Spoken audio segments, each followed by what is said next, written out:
संवेदनाएं हैं, आपको कुछ घटे उठेगा तो पैसा भेज देंगे। लेकिन फिलिस्तीन वाला सोचता है सर कि जब इजराइल उनको मारे तो भारत अपन काम धाम छोड़ के हमरा बचाने चले। तुम आओगे हमारे कश्मीर मुद्दा में क्या? हम लोग कहने जाते हैं कि पीओके वापस आएंगे तो हमारा रूस मदद करना, अमेरिका मदद करना, पता है हमको, हम लेके चले आएंगे कि हमारी जरूरत हमारे दुश्मन चीन को भी है, हमारी जरूरत हमारे दुश्मन पाकिस्तान को भी है, रूस को भी है, अमेरिका को भी, ब्रिटेन को भी है, फ्रांस को भी है। अब भारत को किसी से मतलब नहीं रहता है। ज्यादा जरूरत ऐठोगे तो हम इधर से ले लेंगे, तुम भी ऐठोगे तो खुद का बना लेंगे। तेजस आज दुनिया खरीदने के लिए मांग रही है।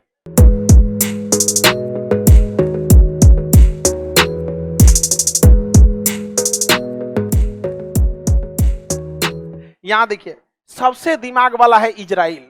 इजराइल ने अपना बॉर्डर इस तरह से काटा है कि हल्का सा यहां पे भी ये अकाबा की खाड़ी है। कौन सी खाड़ी है? अकाबा की खाड़ी। देखिए आपके मटेरियल में लिखा है, छोटा सा होगा अकाबा की खाड़ी, जहां स्वेज नहर होगा नहीं है, उतना जरूरी नहीं है, अकाबा की खाड़ी। चलिए इधर देखिए, एकदम छोटा सा जगह है, छोटी सी खाड़ी। इधर देखो नहीं लिखा है। ये देश कौन सा है बाबू? लाइव वाले लोग, इजराइल देखिए ध्यान से, ये जगह कौन सा हो गया? इजराइल। इजराइल को पता था कि आज नहीं तो कल मिस्रवा जो है ये किसको रोकेगा? स्वेज नहर को रोकेगा। युद्ध की स्थिति में रोक सकता है कि नहीं रोक सकता है? एक बार रोका भी था युद्ध की स्थिति में, तो युद्ध बंद करना पड़ा लोगों को। समझ में आ गया कि नहीं? इसलिए ये अपना एक छोटा सा समुद्री रास्ता कब्जा लिया यहां पर। 1967 में इजराइल ने पूरा सिनाई कब्जा कर लिया, कहा कि मेरा है ये। समझ में आ गया? और इजराइल को पता था कि सऊदी अरब वाले कभी भी इजराइल से नहीं लड़ सकते, इतनी इनके पास हैसियत ही नहीं है। इनसे इजराइल से लड़ सकता है तो बस दो ही मुस्लिम कंट्री लड़ सकते हैं। यहाँ मतलब इसके पड़ोसी में दो ही, एक यहाँ से मिस्र और इधर से ईरान, इधर से ईरान और ऊपर से तुर्की, ऊपर से तुर्की।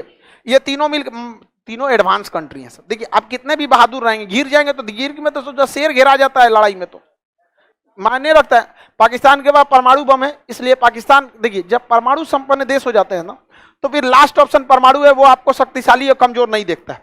अब मान के चलिए को परमाणु बम अमेरिका में पटक दिया, तो आप कितनों उसको इंटरसेप्ट कर दीजिएगा तो ब्लास्ट होगा ऊपर, तो गिरेगा आप ही के ऊपर ना। तो परमाणु तो एक प्रदूषण है, आप जमीन पे फैलाइए चाहे हवा में फैले, मरना तो आपका फिक्स है। तो परमाणु संपन्न को हम साइड में रखते हैं, इसीलिए ना अमेरिका किसी को परमाणु बम रखने नहीं देता है। तो उसकी दुश्मनी है किससे? ईरान से। और ऊपर में तुर्की। तुर्की और ये लड़ाई नहीं करेंगे क्योंकि दोनों नाटो के देश।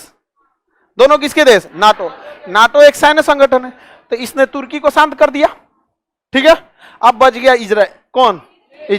इसने 1967 में पूरा सिनाई कब्जा कर लिया और एक ही शर्त पे छोड़ा कि छोड़ेंगे, लेकिन हमेशा याद रखो कि तुम इजराइल को मान्यता दोगे, इजराइल के खिलाफ युद्ध नहीं लड़ोगे। तो देखा कि भैया हमारा खोई हुई जमीन वापस आ रहा है, क्या जरूरत है हमारा दूसरा की लड़ाई में पड़ ले बिना, है कि नहीं? लोग फिलिस्तीन फिलिस्तीन चिल्लाते, अरे भैया तुम्हारी लड़ाई तुम लड़ो ना, नहीं समझे? इजराइल फिलिस्तीन वालों के साथ चलिए, हमारी संवेदनाएं हैं, आपको कुछ घटे उठेगा तो पैसा भेज देंगे। लेकिन फिलिस्तीन वाला सोचता है कि जब इजराइल उनको मारे तो भारत अपन काम धाम छोड़ के हमरा बचाने चले। तुम आओगे हमारे कश्मीर मुद्दा में? बात करते हैं लोग, हम आएंगे बचाने के लिए। बोले कि कश्मीर भारत का है, पाकिस्तान का नहीं है, नहीं बोलता है। बावजूद भारत की इंसानियत इतनी है कि गलत को गलत और सही को सही कहता है। जबकि कारगिल की लड़ाई हम लोग इजराइल की मदद से जीते थे, आज भी हमारे अंदर इंसानियत जिंदा है। ये कहते हैं कि कश्मीर की मुद्दा सॉल्व करना चाहिए भारत पाकिस्तान को बैठ के। बोले एक बार कि भारत का है कश्मीर, नहीं बोलता है। लेकिन बावजूद इसके इजराइल का, हमें अटल बिहारी वाजपेयी खुद कहे थे कि इजराइल को फिलिस्तीनियों की जमीन लौटा देनी चाहिए। एक प्रधानमंत्री की बात एक संविधान बराबर हो जाती है यहाँ पर, लेकिन फिर भी ना, भारत अपने लड़ो। समझ में गया? हम लोग कहने जाते हैं कि पीओके वापस आएंगे तो हमारा रूस मदद करना, अमेरिका मदद करना, पता है हमको, हम लेके चले आएंगे। समझ में आया कि नहीं आ गया? अपने दम पे लड़ाई लड़ना चाहिए, यहाँ पर दूसरे के दम पे लड़ाई लड़ेंगे। यही बतिया हम बोल दिए थे पिछले साल, तो हमारा भड़क गया था सब। समझ में आ गया कि नहीं? इंडिया से किसी को प्रॉब्लम नहीं था। अब इंटरनेट तो पूरे दुनिया का है, वहां पर पाकिस्तानिया सब खूब गुस्सिया गया था हमारे ऊपर। हम कहें कि कौआ के सरपला से गाय को क्या होता है? कुछ होता है? सरपले रहो तुम, सोच रहे तो नहीं। बात करते हैं। अब इजराइल देखिए, दिमाग देखिए, समझिए ध्यान से, कितना तेज दिमाग होता है इन सब। इसने वापस किया क्या चीज? सिनाई। वापस किया सिनाई प्राइज। अब ये तो, अब इसमें फ्रंट फुट पे कौन था? इजराइल। क्योंकि जीता था। अब वापस करते समय उसने थोड़ा सा सिनाई का एरिया कब्जा लिया, थोड़ा सा अकाबा की खाड़ी, ज्यादा नहीं कब्जा आया, 30 किलोमीटर पतला सा। अब बस इतने के वजह से वो यहां पे उतर सकता है, कहां पर, लाल सागर। अगर ये सुएज नहर बंद भी कर देते हैं तो इसकी जहाजें यहां से चली जाएंगी इजराइल, और इजराइल से चली जाएंगी भूमध्य सागर में। समझ में आ गया? ये होती है कूटनीति। जिस यहूदियों के पास अपना देश नहीं था, उन्होंने दुनिया का नक्शा डिसाइड कर दिया। ये होता है बाउंस बैक करना, ये होता है अपने आप को अपनी देश के लिए लड़ाई लड़ना यहाँ पर। और हम लोग अभी ले पीओके नहीं लाए। रीजन क्या है? नेतवंश से नहीं होने वाला है बहुत कुछ। समझ में आएगी ना? क्या नेतन से नहीं होने वाला? हम काहे चिल्ला रहे हैं यूपीएससी बैच, यूपीएससी बैच? क्योंकि यूपीएससी वाला जाके वहां सलाहकार बनता है, सब अपने बैच कराएगा, चढ़ा देगा। हाँ हमारी कोई दिक्कत नहीं, सारी तैयारी है। नेतवा का तैयारी है, एकदम तैयारी, मारी जाके धो देगा सब। आप समझ में आ रहा है कि नहीं आ रहा है? किसी को दिक्कत? हमारा प्लान बहुत दूर तक का है। समझ में आ रहा है कि नहीं आ रहा है? हम फौज में नहीं गए तो क्या हुआ, लेकिन आज भी उम्मीद नहीं छोड़े हैं। लड़ेगा तो लड़ेगा आदमी, आखिरी उम्मीद तक लड़ेगा यहाँ पे। ऐसे कैसे नहीं जाएगा आदमी? यहाँ पे ले आके आएगा आदमी वापस। यहाँ पे इजराइल देख रहे हैं कि नहीं देख रहे हैं? कितना खतरनाक दिमाग लगा। अच्छा अकलेल बकलेल रहता तो कहता ठीक है, तुम हमको, हम तुम्हारा सिनाई वापस देते हैं, तुम हमारे से युद्ध मत लड़ना, आइए ले जाओ। यहाँ पे हो गया रहता, खत्म हो गया रहता कि नहीं? थोड़ा सा एरिया लिया, थोड़ा सा, पूरी दुनिया हिला दिया। अब अगर दुनिया ने, अगर कहीं गलती से, कौन करेगा? सुएज नहर को बंद करेगा या सुएज नहर को बहुत महंगा करेगा, तो इजराइल कहेगा कोई दिक्कत नहीं, तुम अपनी वाली पानी वाली जहाज यहां लाद दो, आएगो दूसरा जहाज यहां हम भेज देंगे, यहां हम उतारेंगे, ट्रक से लाद के यहां पहुंचा देंगे। समझ में आएगा कि नहीं आएगा? इसकी पूरी अर्थव्यवस्था डिपेंड करती है इसी नहर पर। और इस सुएज नहर का इकोनॉमी बर्बाद करने के लिए अभी भी चाबी किसके पास है? इजराइल की। कहेगा 5,000 छोड़ो ना, हमारा एक कंटेनर पे 1 करोड़ तुम दे रहे हो ना एक जहाज को जाने का, हमको 1 करोड़ नहीं चाहिए, तुम 10 लाख दो, यहां जहाज ला दो, हम ट्रक से यहां पहुंचवा देंगे। तो उसको तो भैया something is better than nothing. अभी उसको सुएज नहर से कुछ नहीं आ रहा है, फ्यूचर में आ जाएगी कि नहीं? 2 साल बस ऐसा करेगा ना तो इसकी इकोनॉमी गिर जाएगी।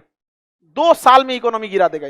इसलिए कभी भी इजराइल के मैटर पे मिस चू चाय नहीं करते, और ये नाटो के वजह से कुछ नहीं करते। बच गए ईरान, बच गए कौन? ईरान।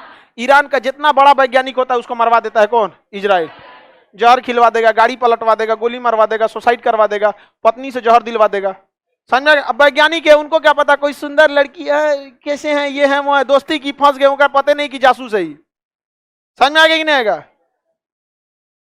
लेकिन तुम लोग मत खुश हो कि तुम्हारे पास कौन जासूस है। बेरोजगार के पास इजराइल जासूस भेजेगा यहाँ पे, करेगा हाँ सर, इनके पास कौन जासूस भेजेगा अब?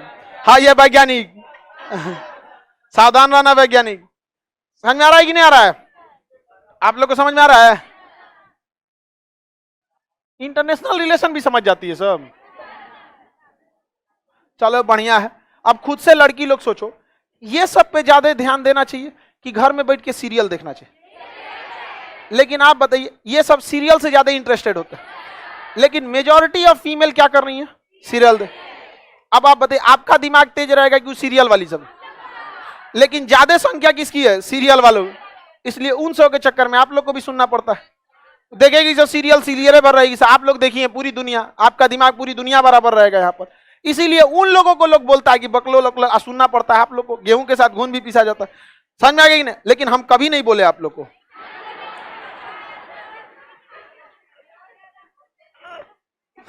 हम कभी ऐसा देखे, हम इस सब का बहुत ध्यान देते हैं, किसी को तकलीफ ना हो, खास करके आप लोग को तो हम कभी नहीं बोले हैं। लेकिन आप देखिए, हमारी बात छोड़िए, आप पढ़ी लिखी हैं, वर्ल्ड मैप देख रही हैं, इंटरनेशनल इतनी घटनाओं को देख रहे हैं, आपको नहीं लगता कि ये टीवी सीरियल के चक्कर में इंसान का दिमाग संकुचित होता है? इस सब से आपको एक सिलेबस भी कंप्लीट हो रहा है, साथ साथ आपका दिमाग विकसित हो रहा है कि बाप रे बाप दुनिया में कितना ज्यादा तांडव मचाया जा रहा है यहाँ पर। समझ में आ रहा है कि नहीं आ रहा? ये सब चीज को रखना चाहिए यहाँ पर।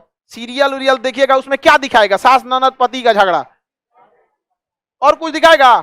यहाँ देखिए, इजराइल, ईरान, फिलिस्तीन, जॉर्डन, मिस्र, सीरिया, दुनिया भर का। आइए हम देख रहे हैं, झगड़े खत्म नहीं होगा सोचा दुनिया में। अभी कल यूक्रेन का बताए, आज यहाँ बता रहे हैं यहाँ पे। समझ में आ रहा है कि नहीं आ रहा?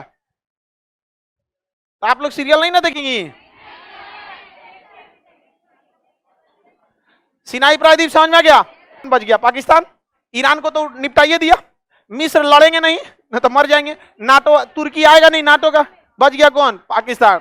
पाकिस्तान से वो कभी डायरेक्ट नहीं लड़ेगा क्योंकि पाकिस्तान के पास परमाणु संपन्न है, और एक परमाणु बहुत है किसके लिए? इजराइल। इसलिए वो भारत को आगे बढ़ाएगा। भारत को देता है बराक मिसाइल, भारत को देता है गाइडेड मिसाइल, भारत को देता है ड्रोन टेक्नोलॉजी, भारत को दे रहा है आयरन डोम। वो भारत को इतना पावरफुल कर देगा कि भारत मार देगा किसको? पाकिस्तान। और केक कटेगा इजराइल में, केक कटेगा सब में बटेगा, कहां पे? इजराइल। इसको कहते हैं दिमाग। समझ में आ गया कि नहीं आ गया? कलम की ताकत इतनी दूर तक होती है, बिना एक गोली चलाए वो अपने सबसे बड़े दुश्मन को पस्त कर देगा। और हम लोग छोड़ने वाले नहीं हैं। हम लोग पाकिस्तान छोड़ेंगे? हम लोग क्या लिए छोड़ने वाले हैं भाई? सबका बदला लिया जाएगा, कारगिल का बदला, सियाचिन का बदला, 71 का बदला, 65 का बदला, ताज होटल का बदला, संसद का बदला, कश्मीर में जो मारा गया पुलवामा, सबका बदला लिया जाएगा हम लोग। समझ में आ गया कि नहीं आ गया? और हम इजराइल के साथ हाथ फैलाने मांगने वाले नहीं है कि इजराइल दे दो, इजराइल खुद पहुंचाएगा, मारो उसको। समझ में आ गया कि नहीं आ गया?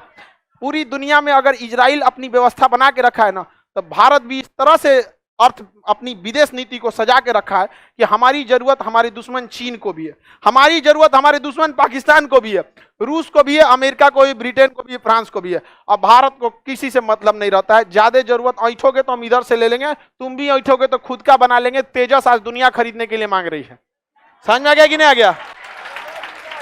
जिसका सबसे बड़ा कारण हमने कभी भी अपने ऊपर धर्म हावी होने नहीं दिया, कभी धर्म हावी। और आप लोगों से भी कहते हैं, धर्म प्रेम राजनीति जिस दिन हावी हो गया, दिमाग काम उतना नहीं करेगा आपका, क्योंकि ये लॉजिक का चीज नहीं है। मतलब हमारा है वही सही है, आगे बढ़े। आई सब चौपट हुआ सबका है धर्म के, हर बतिये में धर्म ला। हम ये कभी नहीं कहें कि आप धर्म छोड़ दीजिए, हम बस ये कहते हैं पब्लिक प्लेस पे मत लाइए। आप धर्म करिए ना, दिन रात पूजा पाठ करते रहिए, घर में कहिए, नमाज पढ़िए घर में पढ़िए, या फिर हाँ चलिए ठीक। लेकिन जब आप रिप्रेजेंटेटिव हो जाते हैं, देश के ऊपर धर्म मत फेंक दीजिए। हम आज भी कहते हैं कि हम फिलिस्तीन के साथ हैं, बशर्ते आप कश्मीर पे हमारा साथ दे दीजिए। हमने कभी कहा कि तुम हिंदू या मुसलमान का साथ दो? आज तक कभी देखे किसी धर्म मजहब जाति का साथ? कभी नहीं। आप हमारे कश्मीर का साथ दो, हम तुम्हारे लिए साथ दे देंगे। हम इजराइल का साथ क्यों देते हैं? हमारा रिश्तेदार है तो नहीं, हमें कौन चीज लगता है? तुम हमारे देश के लिए सही हो, हमारे लिए सही हो। हमें तुम कुछ भी गरिया लो, कुछ भी बोल लो, अगर हमारे देश के लिए सही है तो तुम मेरे लिए सही हो। लेकिन तुम हमें अमृत भी पिला दोगे, हमारे देश के लिए सही नहीं हो तो ससुरा मारेंगे तुम्हारे अमृत पी के तोरे के